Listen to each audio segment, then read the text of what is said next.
In today's Adobe Premiere video, I want to show you how to fade to black at the end of your video.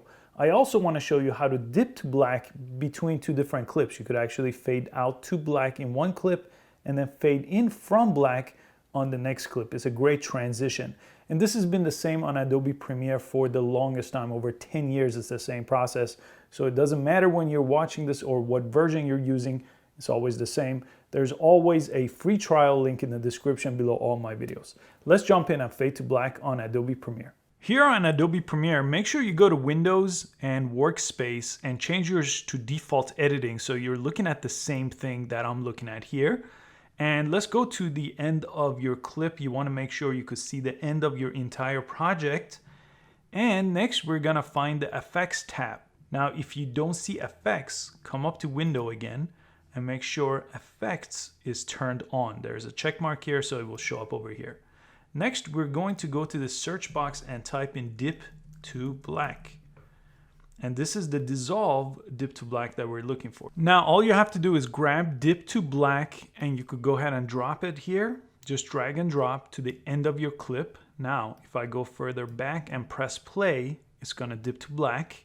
If you need it to be longer, just grab the end of it and stretch it out as long as you want. And you can see on the bottom how long it is. So here is 2 seconds. I could grab it and press it. And there it is. It's a little bit too long for this clip, but you get the idea. Next, let's add it to the middle of 2 clips to create a transition. So here I have a title, and then I'm going to go from the title to me talking. So a dip to black might be nice there. So I'll grab it and put it right in the middle. You could see you could put it on the left, on the right, and in the middle. I'll drop it in the middle.